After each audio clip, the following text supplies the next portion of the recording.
যদি আমি সংসদ সদস্য নির্বাচিত হইতাম তাহলে অবশ্যই যে আমাদের পরিবেশের ধুলাবালি এবং বিভিন্ন সময় দেখা যায় যে এই টার্মিনালগুলো অবশ্যই নির্দিষ্ট একটা স্থান করতাম, সেই জায়গায় সেগুলো রাখা হইতো।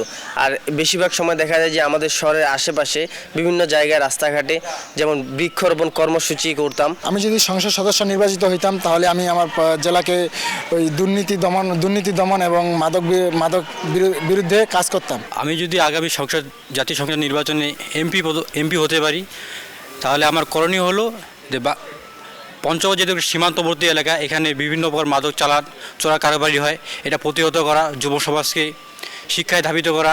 সেক্ষেত্রে আমি সীমান্তবর্তী যে এলাকাগুলো আছে সেখানে জনসচেতনতা তৈরি করব, ওয়ার্ডে পাড়ায় মহল্লায় টিম গঠন করব যাতে কেউ মাদকের সাথে সম্পৃক্ত হতে না পারে, এবং মাদকের বিরুদ্ধে আমি জিরো টলারেন্স ঘোষণা করব। আমি যদি আগামীতে সংসদ সদস্য নির্বাচিত হই, প্রথমে আমি করব বেকারত্ব কীভাবে দূরীকরণ যায় সেই বিষয়টা দেখব।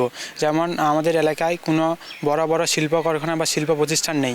প্রথমে যে সরকারি বিভিন্ন বাজেট আছে এগুলো আমাদের এলাকায় নিয়ে আসব, এবং সেখানে তখন একটা কর্মসংস্থানের সুযোগ সৃষ্টি হবে, এবং এতে করে আমাদের যে বেকারের সমস্যা এটা একটু কমবে। যদি আমি সংসদ সদস্য হতাম তাহলে প্রথমে আমি আমার জেলার জন্য অবশ্যই কাজ করতাম। হ্যাঁ, তো সর্বপ্রথম আমাদের জেলা পঞ্চগড় এটা বিভিন্ন দিক দিয়ে কিন্তু অনেকটা পিছিয়ে আছে, বৈষম্যের শিকার বা অনেক কিছু, যেমন চিকিৎসা, শিক্ষা, সব কিছু দিয়ে আমরা পিছিয়ে আছি। তো সেক্ষেত্রে আমি যদি সংসদ সদস্য হতাম তাহলে প্রথমে আমি শিক্ষা এবং চিকিৎসার দিকটা আমি দেখতাম। আমাদের কৃষকরা বিশেষ করে চায়ের কারণে এখানে তাদের ন্যায্য মূল্যটা পাচ্ছে না, এবং আমরা আমাদের নিজের ক্ষতি করতেছি প্রতিদিন।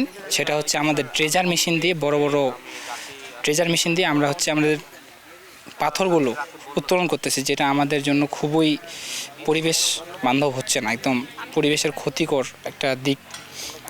এছাড়াও আমার ডিস্ট্রিক্টের বিভিন্ন রকম উন্নয়নমূলক অর্থাৎ মানব কল্যাণ কাজ করে আমি আমার জেলাকে এগিয়ে নিয়ে যেতাম।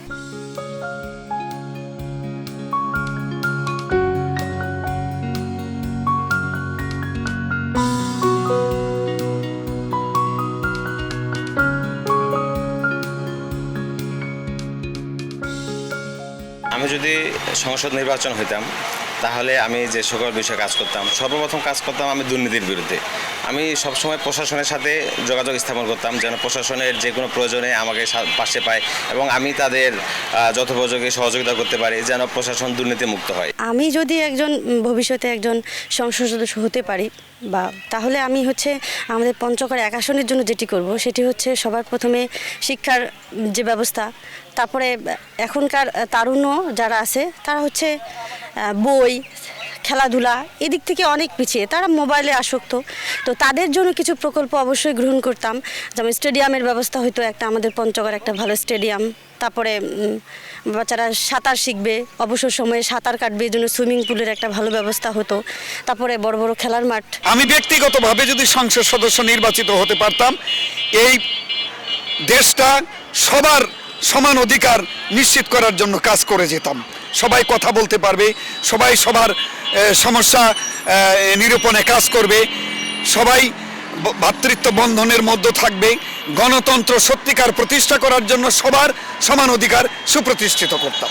মানুষের যে দ্রব্যমূল্যর অতিরিক্ত, এই যে বিগত সরকারের আমলে ঊর্ধ্বমুখী হয়ে গেছে, দ্রব্যমূল্য একদম হ্রাস টানতে পারেনি তারা, এই ফ্যাসিস্ট সরকার, সেই দ্রব্যমূল্য যেন নিয়ন্ত্রণে আসে, সে নিয়ে আসার চেষ্টা আমি করবো ইনশাআল্লাহ। আমি যদি দেশে নির্বাচিত হই, এমপি পদে যদি নির্বাচিত হই, তাহলে আমি মানুষকে যে প্রতিশ্রুতিগুলো দিব এবং নির্বাচনে আগে যে সাধারণ মানুষের কাছে কাছে দুয়ারে দুয়ারে যেতাম, সেই জিনিসটা আমার অক্ষত থাকবে আর কি।